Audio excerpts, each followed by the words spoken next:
चांदेरे जी, श्री चांदेरे जी, बहुत खुशी हो रही है कि मुझे ये एंडोर्समेंट मिला है। ये एक बैंक है जो आज अगर आपने जो भाषण सुना चेयरमैन साहब का और वाइस चेयरमैन साहब का, तो ये ऐसा लगा कि जैसे कि एक जो गवर्निंग बॉडी है पुणे डीसीसीबी की, उसका विचार में कितना समन्वय है। और सेम वे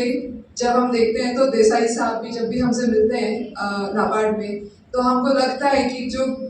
मैनेजमेंट का जो एक विचारधारा है वो एकदम एक लेवल पे है और एकदम सुचारू रूप से चल रहा है, क्योंकि हम तो मिलते रहते हैं बैंकों को। एक ऐसी बैंक है जब हम देख रहे हैं यहाँ पे जो बड़ी बैंकें होती हैं नाबार्ड महाराष्ट्र में, एक महाराष्ट्र स्टेट कोऑपरेटिव बैंक है and then I think the biggest bank is Pune DCCB. So in terms of business Pune DCCB अभी इतनी बड़ी हो गई है कि एक एसएसएम का एक कॉन्सेप्ट होता है जो सिर्फ दो बैंकों में है, महाराष्ट्र स्टेट कोऑपरेटिव बैंक और पुणे डीसीसीबी में। और फाइनेंशियली तो आपने देखा ही कितना स्ट्रांग है बैंक, और जैसे दुर्गा जी ने बताया कि किस तरह हर साल बैंक आगे बढ़ता जा रहा है डिपॉजिट्स में, लेंडिंग में, बिजनेस वाइज यानी 10 to 15% इंक्रीज हर वक्त है। And I could see a very beautiful analysis in your report where you have done per employee business, per branch business, branch as a profit center। ये जो concept है जो बड़ी बैंकों ने अडॉप्ट किया है वो भी पुणे डीसीसीबी में हमें देखने को मिलता है। और ऐसी जो संस्थाएं हैं, सारी संस्थाएं जो पैक्स हैं, यहाँ पे पैक्स भी बड़े स्ट्रॉन्ग हैं और एक्टिविटीज़ यहाँ पे बहुत सारी चल रही हैं। सो इस तरह से मुझे ऐसे लगता है कि ये बैंक बहुत अच्छे ऐसे कदम उठा रही है जो वाकई में एक रूरल पॉपुलेशन को इसका बेनिफिट मिल रहा है। मिनिस्ट्री ऑफ कॉर्पोरेशन आ जाने की वजह से at central level, government of India के लेवल पे बहुत सारे एक्सपेक्टेशंस हैं कॉर्पोरेशन सेक्टर से। मुझे लगता है कि मराठे साहब बहुत अच्छा उसको एक्सप्लेन करेंगे और उसका एक जो विजन है मिनिस्ट्री का और कॉर्पोरेशन का, वो जितने सुंदर तरीके से उसको पेंट कर पाएंगे और कितने सुंदर तरीके से पेश कर पाएंगे वो मैं नहीं कर सकती। लेकिन जो एक्सपेक्टेशंस हैं कॉर्पोरेशन सेक्टर से और एक इम्प्लीमेंटेशन लेवल पे जो हम लोग कर रहे हैं, उसके बारे में दो तीन चीज़ें मैं ज़रूर बोलना चाहूँगी, क्योंकि बैंक जो है उसमें भी आगे ही रहा है। आप जानते हैं कि पैक्स कंप्यूटराइजेशन में एक बहुत बड़ा मुहिम चलाया गया है और पैक्स कंप्यूटराइजेशन ये एक माध्यम है जिससे कॉर्पोरेशन जो एक रूरल सेक्टर में सारे जो एक्टिविटीज़ है रूरल सेक्टर में वो कॉर्पोरेशन के माध्यम से कैसे की जाए, ये एक विजन है सेंटर का। और उसमें पैक्स कंप्यूटराइजेशन एक पहला स्टेप है, उसमें भी अग्रणी स्थान है बैंक का। एंड कल तावरे जी आरसी साहब और मैं हैदराबाद में थे और मिनिस्ट्री ऑफ कॉर्पोरेशन से सतत तरह के एक रिव्यू होता रहता है उसमें। तो जो एक्सपेक्टेशन है महाराष्ट्र से, महाराष्ट्र जो सबसे नंबर 1 है in PACS computerization at this point of time in the country, और उसमें पुणे डीसीसीबी का भी बहुत बड़ा योगदान है, क्योंकि सब बहुत ज़्यादा संख्या में पैक्स यहाँ पे हैं और बहुत सारे जो संशोधन हुए हैं पैक्स कंप्यूटराइजेशन के सॉफ्टवेयर में वो पुणे डीसीसीबी में टेस्ट किए गए हैं और उनका जो एक पायलट टेस्टिंग हुआ है पुणे में हुआ है और फिर उसके बाद उसको इम्प्लीमेंट करके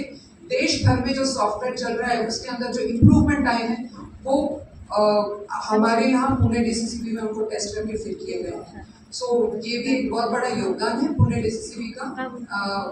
पैक्स कंप्यूटराइजेशन में। और लेट स्टार्ट होने के बावजूद, बहुत सारे इसमें इश्यूज आने के बावजूद आज एक पुणे डीसीसीबी है जहाँ पे वो काफ़ी आगे बढ़ गया है। और अब जो है नेक्स्ट स्टेप हम ये देखना चाहते हैं जो मिनिस्ट्री का विजन है कि किस तरह से कोऑपरेटिव्स या विकास संस्थाओं के माध्यम से किस तरह से नॉन क्रेडिट एक्टिविटीज हम ले करके जो संस्थाएं हैं उनका फाइनेंशियल स्ट्रेंथ कैसे बढ़ाया जाए। तो इसमें आज तक जैसे एग्रीकल्चर में ही हम काम करते हैं तो हमें ऐसा लगता है कि एग्रीकल्चर एक हमारा मेजर एरिया ऑफ ऑपरेशन है, बट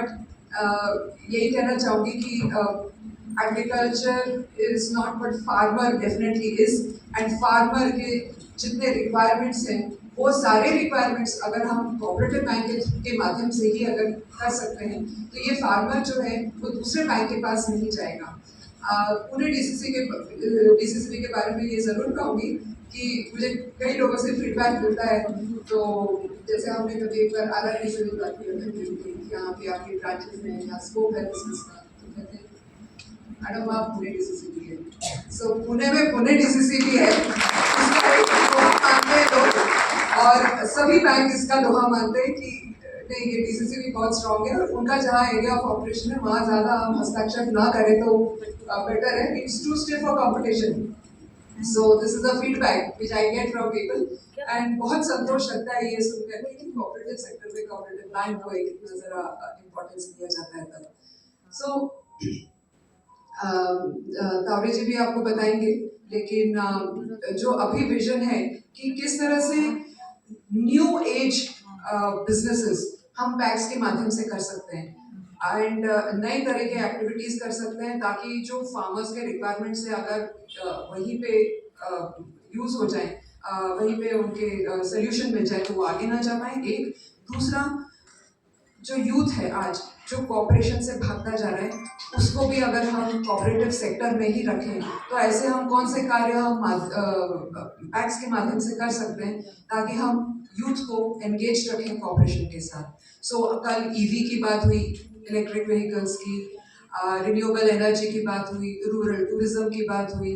सो इस तरह के एक new age, even service sector में, एक सर्विस सेक्टर में भी क्या पैक्स काम कर सकता है, क्योंकि इतनी सारी हमारे पास